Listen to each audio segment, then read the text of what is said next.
Une étrangère est arrivée au café, une femme avec un chien. Dimitri, qui était à Bordeaux pendant 15 jours, a commencé à s'intéresser à elle. Assis sur une chaise, il a vu une dame brune qui était en train de se promener en portant une charpe. Un chien blanc a couru à côté d'elle. Après ça, il l'a vue plusieurs fois tout au long de la journée. Elle se promenait seule, et toujours avec le même chien. Personne ne la connaissait. Elle était connue seulement comme la femme avec le chien. Si elle est là, son mari et son copain, on peut la rencontrer. Il avait moins de 40 ans, mais il avait une fille qui avait 12 ans et 2 filles à l'école. Il s'est marié quand il était jeune, lorsqu'il était encore élevé lui-même. Maintenant, il considérait sa femme inintelligente, simple et inélégante. Il avait peur de sa femme et il n'aimait pas être chez lui. Il était infidèle depuis longtemps et c'était probablement pourquoi il détestait les femmes.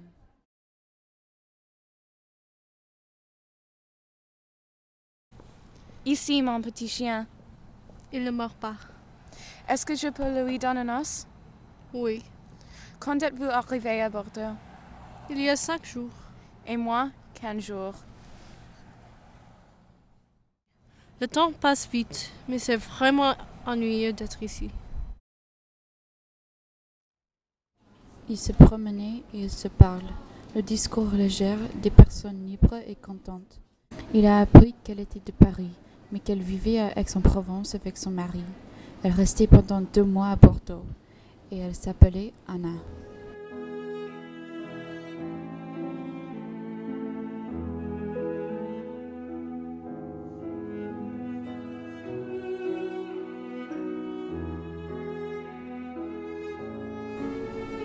Après, il a pensé à elle, dans sa chambre d'hôtel. Il était sûr qu'il la trouverait dans le jardin le jour suivant. C'était certain. Il a pensé à ses belles épaules blanches, à ses jolis yeux marrons.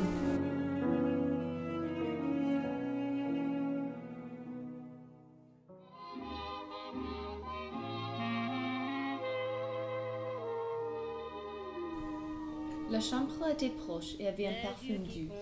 Avec Anna, Dimitri s'est rendu compte qu'elle était très différente de toutes les femmes avec qui il avait eu des relations avant. Les autres femmes avaient été si contentes et elle l'avait aimée si elle est vraiment. Anna était différente de son mari, qui aimait sans aucune émotion véritable. Et Anna aussi était différente des 2 ou 3 femmes que Dimitri avait eues avant, qui avaient été si belles et si froides, qui avaient voulu prendre de la vie plus que la vie pouvait offrir, et qui avaient été si dominantes et pas intelligentes, que quand Dimitri devenait froide avec elles, leur beauté nourrissait sa haine. Mais dans ce cas, avec Anna, il y avait quelque chose de différent. Sa jeunesse sans expérience lui a donné un sentiment bizarre et soudain, comme si quelqu'un avait soudainement frappé sur la porte.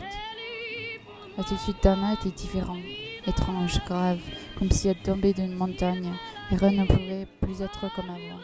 Elle était triste, et elle se portait comme une pécheresse.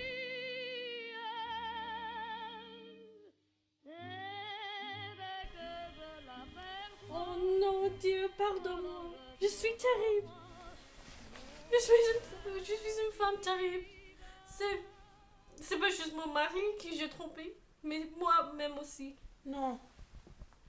J'avais 20 ans quand j'ai épuisé mon mari. J'étais tourmentée par la curiosité. J'ai voulu quelque chose de meilleur. J'ai voulu vivre. Vivre. Je ne pourrais pas me contrôler. J'ai dit à mon mari que j'étais malade et je suis venue ici. Je suis devenue une femme vulgaire, que chacun peut mépriser. Mais je te dis, le diable m'a trompée. Le diable m'a trompée.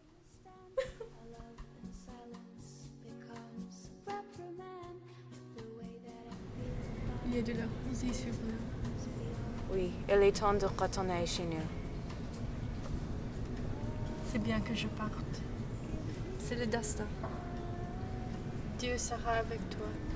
Sois content. Je me souviendrai de toi toujours. Et ne te souviens pas de moi avec malheur. ça doit être comme ça. Il n'aurait jamais dû les rencontrer. Au revoir. Au revoir.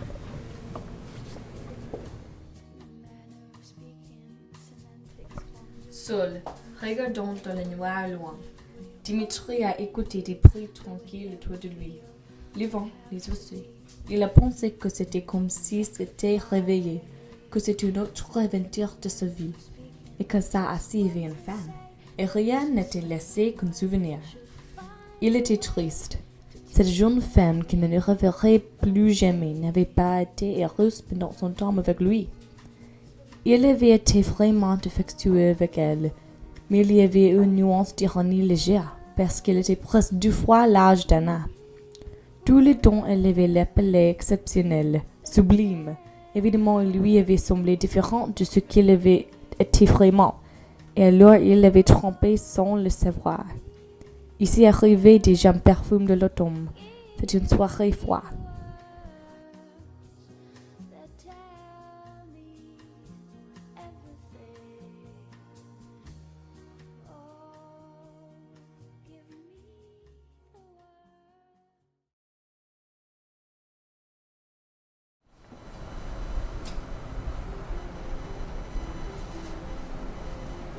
C'est parti, ça me rend folle. Folle, je dis. Je suis prisonnière de ma propre maison. Je ne peux pas rester là.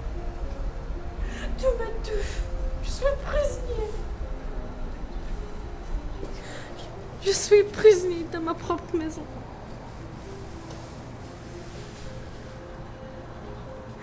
Si seulement il pouvait l'embrasser encore une fois. Si seulement je pouvais voir son sourire juste une fois. Si seulement.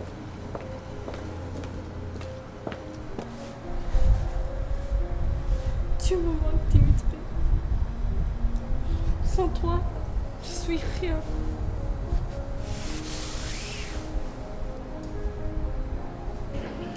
Ce que Dimitri ne prévoyait pas était qu'il serait tombé amoureux d'Anna.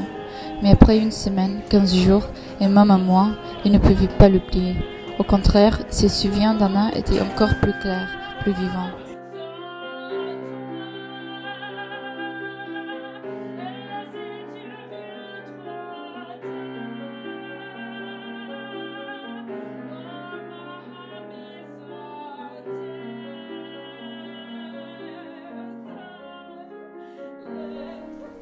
Où vas-tu cette fois? Je vais à Toulouse. Je dois faire du travail là-bas. D'accord.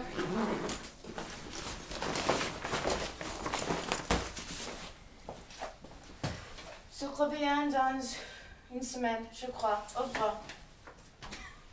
Au revoir. Mais au lieu d'aller à Toulouse, il est allé à Aix-en-Provence. Pourquoi faire? Il ne savait pas, mais il savait qu'il devait revoir Anna.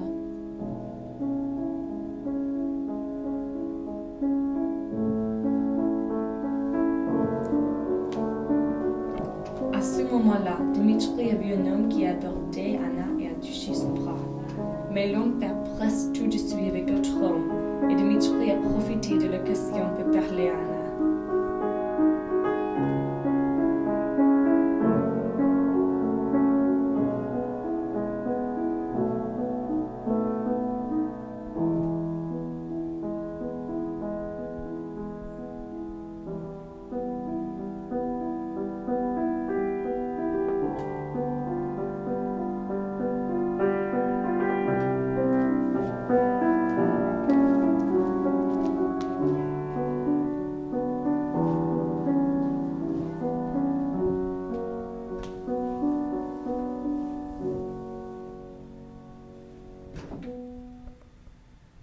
Qu'est-ce que tu fais là? Comprends-moi bien, Anna. Comprends-moi, s'il te plaît. Essaye de me comprendre. Je suis tellement malheureuse. Je ne pense qu'à toi. Essaye de me Tout le temps. comprendre. Je vais t'oublier. Mais tu es venue. Anna.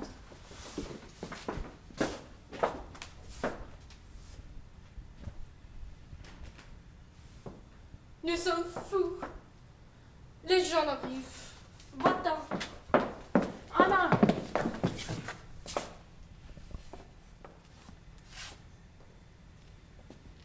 Tu dois partir.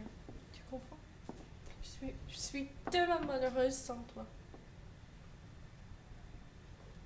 Je viendrai te voir à Paris. Mais maintenant, il faut aller. Va-t'en. Aide-moi s'il te plaît.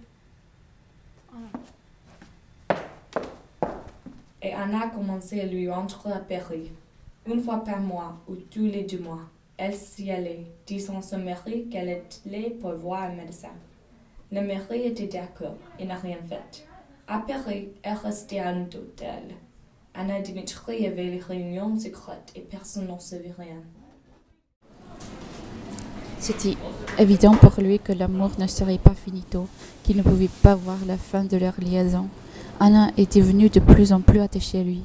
Elle l'a adoré. C'était impensable pour elle que ça aurait une fin. En plus, elle n'aurait jamais pu le croire. Comment ça va? Des nouvelles? Attends, je suis sûre de quoi tout de suite. Je peux pas parler maintenant. Bon, pleure, je t'entendrai. Arrête!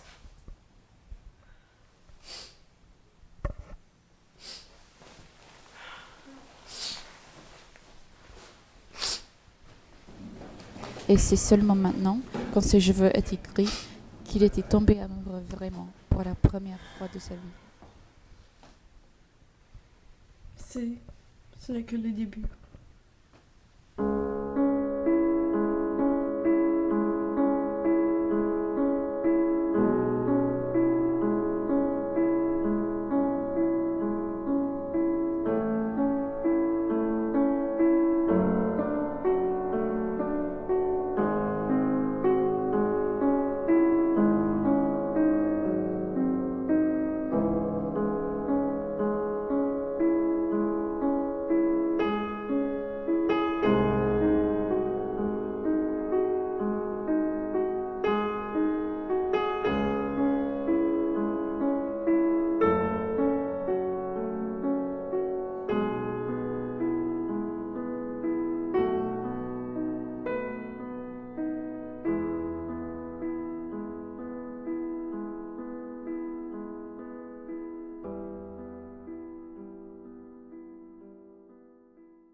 Viens dans ma peau, tu es celle que je suis. Alors promets-moi de me faire un enfant. Même dans le dos, si vraiment tu en meurs d'envie. Et là je serai le meilleur des amants. Comme une envie d'aller faire un tour du côté de nos amours. Viens chez moi. On ira sous les draps, écouter la pluie. Viens chez moi, te mettre à l'abri, voir mon paradis, voir mon paradis. Mon alter ego, fuis-moi, je te suis. Alors promets-moi de signer pour 100 ans. J'aime pas pour de faux, mais seulement pour la vie. Et là je nous vois comme de vieux amants, comme une envie d'aller sans retour du côté de nos amours.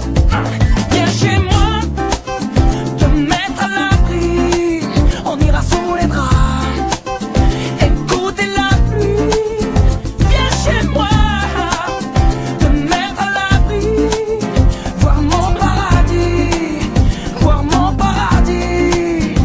Et on fera dam dam dam, dam dam dam, dam dam dam, dam dam dam. Comme une envie d'aller faire un tour du côté de nos amours, comme une envie d'aller sans retour avec toi, mon amour. Viens chez moi, te mettre à l'abri, on ira sous les